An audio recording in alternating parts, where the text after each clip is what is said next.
পড়ছি আমৃত্যু ভালোবাসি তোকে। লিখেছেন সালমা চৌধুরী। পর্ব ২। এত বছর পর নিজের রুমটা আশ্চর্যান্বিত নয়নে দেখছে আবির। সেই পরিচিত ঘ্রাণ, যেখানে সে নিজের জীবনের ১২টা বছর কাটিয়েছিল। যে রুমটা ছিল তার একান্ত ব্যক্তিগত, আজও তাই আছে। একটা জিনিসও এদিক সেদিক হতে দেননি আবিরের মা মালিহা খান। এমনকি রুমে বছরের পর বছর তালা দিয়ে রেখেছেন তিনি। যখনই ছেলের কথা মনে হতো, ছেলের রুমে এসে নীরবে কেঁদে যেতেন, যেন কেউ বুঝতে না পারে। আবির রুমে ঢুকে লাগেজ খুলে নিজের পরনের টি শার্ট হাতে শাওয়ার নিতে চলে যায়। শাওয়ার শেষে বের হলেন একটা কফি কালার টি শার্ট আর একটা ট্রাউজার পরে, হাতে টাওয়াল নিয়ে মাথার চুল মুছতে মুছতে। খাটে বসে আছে তানভীর। লাগেজ নিয়ে এসে রুমেই বসে আছে সে। তানভীরকে দেখে আবির জিজ্ঞেস করছে, কি হলো, কিছু বলবি? তানভীর মুচকি হেসে জিজ্ঞেস করছে, আচ্ছা ভাইয়া, ওই লাগেজটা ধরতে দিলে না কেন? কি আছে ওইটাতে? আবিরের চক্ষুদয়ে উদ্বেগ স্পষ্ট। চোয়াল শক্ত করে উত্তর দিল, ওইটাতে আমার পার্সোনাল কিছু জিনিস আছে। তানভীর হাসতে হাসতে উত্তর দেয়, সেই পার্সোনাল জিনিসগুলো দেখতে চাচ্ছে আমার অবুঝ মন। কি করব বলো? স্বভাবসুলভ গম্ভীর কণ্ঠে উত্তর দিল আবির, কাউকে দেখানোর জিনিস, আশা করি পার্সোনাল হবে না। তানভীর ভাইয়ের আপত্তিস্বর বুঝতে পেরে এই বিষয়ে আর কিছু বলেনি, শুধু জিজ্ঞেস করে, বিকালে কি বের হবে? আবির উপর নিচ মাথা নেড়ে হ্যাঁ সূচক সম্মতি জানায়। তানভীর কথা না বাড়িয়ে চুপচাপ বিদায় নেয় রুম থেকে। আবির খাটের এক কোণায় বসে মোবাইল হাতে নিয়ে গুরুত্বপূর্ণ কিছু চেক করতে ব্যস্ত হয়ে পড়ে। মেঘ নিজের রুমে ঢুকে শপিং ব্যাগ খুলে ৩টা ড্রেস বের করলো। ৩টা জামাই অসাধারণ সুন্দর, ২টা গাউন ড্রেস আর একটা গর্জিয়াস কাজের 3 পিস। ল্যাপটপটা খুলে দেখে তার প্রয়োজনীয় সকল অ্যাপ ব্রাউজার অলরেডি ল্যাপটপে সেট করা আছে। মেঘের দৃষ্টি যায় র্যাপিং পেপারে মোড়ানো বক্সের দিকে। র্যাপিং পেপার খুলতেই চোখে পড়ে ৩টা উপন্যাসের বই, যেগুলোর উপরে ছোট একটা চিরকুটে লেখা, এডমিশনের পর পড়বি। তার সাথে একটা ছোট বক্স, যেখানে এক বক্স রঙিন পাথর। মেঘের এই পাথরগুলো ছোটবেলায় খুব পছন্দ ছিল। তার সাথে একটা আইফোন 13 প্রো ম্যাক্স মোবাইলের বক্স। ফোন দেখে মেঘের চক্ষু চড়ক গাছ। অনেকদিন যাবৎ মনের কোণে সুপ্ত ইচ্ছে ছিল একটা আইফোন কেনার, কিন্তু কাউকে বলার মতো সাহস হয়নি তার। এগুলো দেখে খুশিতে গদগদ হয়ে পড়েছে মেঘ। ইন্টার সেকেন্ড ইয়ারে পড়াকালীন মেঘের যখন কলেজ, প্রাইভেট, কোচিং সব মিলে ব্যস্ততায় দিন কাটছিল, তখন তানভীর তার পুরনো একটা ফোন দিয়েছিল মেঘকে। সিমটাও ছিল তানভীরের। বাসার মানুষের বাহিরে শুধু ৩-৪ জন বান্ধবীর নাম্বার ছিল সেই ফোনে। এমনকি স্যারদেরকেও নাম্বার দিতে নিষেধ করেছিল কড়া ভাষায়।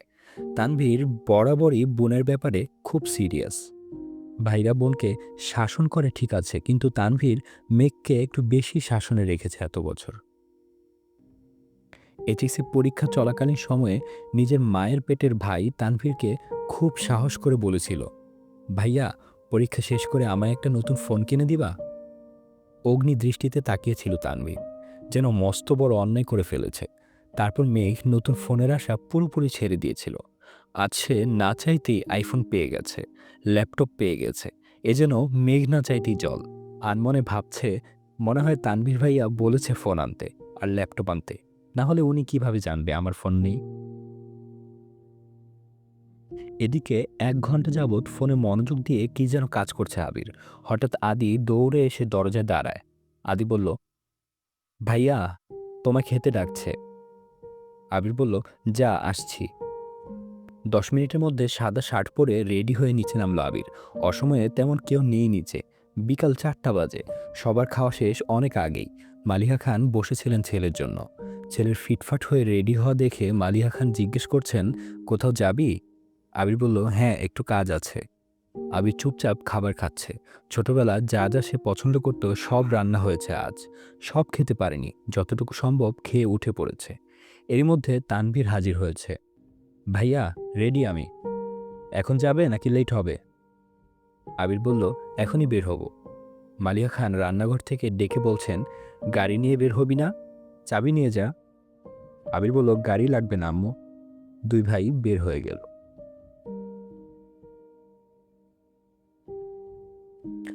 যৌথ পরিবারগুলোর সবচেয়ে আনন্দময় সময় হলো সন্ধ্যাবেলা। বাড়ির সকলে মিলে হইচই করে বিকালের নাস্তা খাওয়া, একটু টিভি দেখা, খেলাধুলা করা, আড্ডা দেয়া। সমস্যা শুধু বড় ভাই। তানভীর সবসময় মেঘকে চোখে চোখে রাখে। কি করছে, কি না করছে, কখন খাচ্ছে, পড়াশোনা করছে কিনা, এ সব কিছু দেখাই যেন তার একমাত্র কাজ। কিন্তু মিম আর আদিকে কোনোদিন একটা ধমক পর্যন্ত দেয়নি তানভীর। এ কেমন দুমুখ ব্যবহার!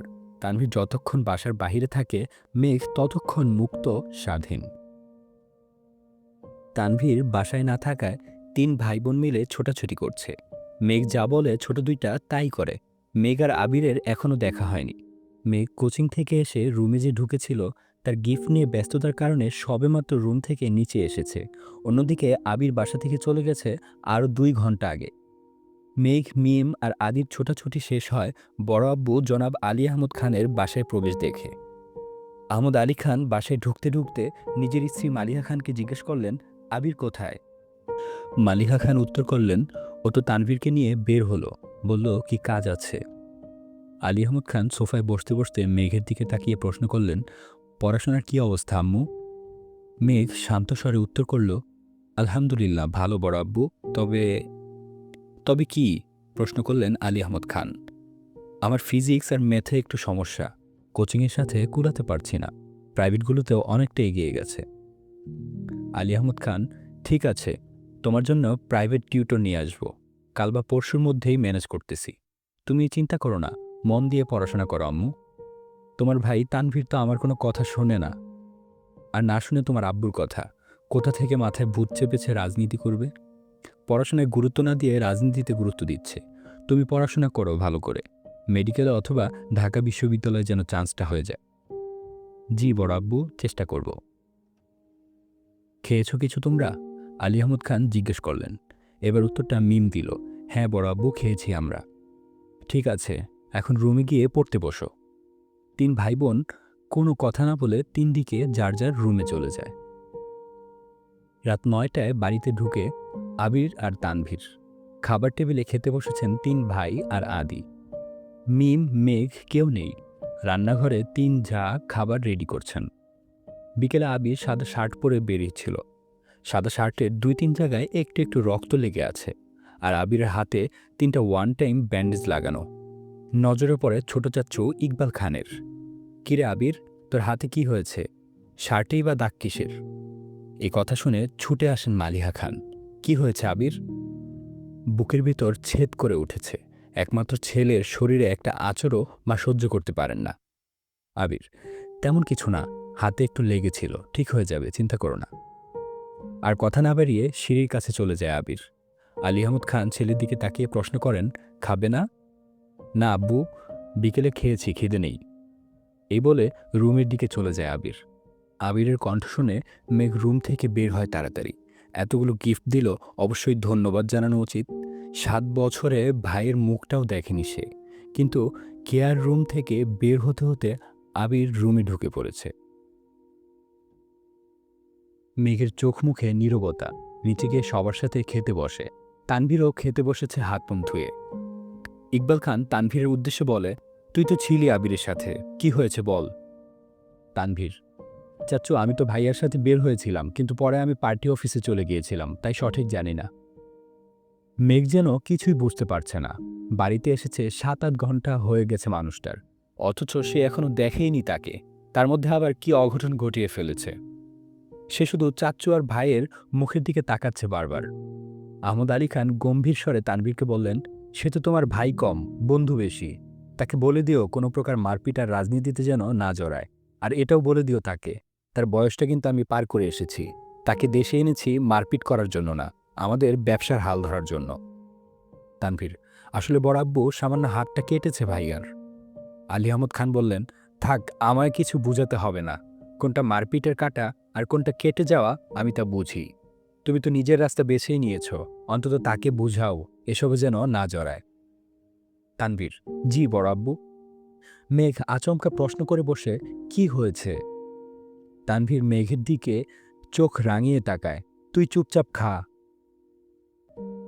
ইকবাল খান বড় ভাইয়ের দিকে তাকিয়ে বলে, আবির কেন মারামারি করবে? এত বছর বাহিরে ছিল ছেলেটা, এখানে ওর কে এমন শত্রু আছে? বাড়ির সবার মধ্যে নীরবতা, কেউ কোনো কথা বলছে না।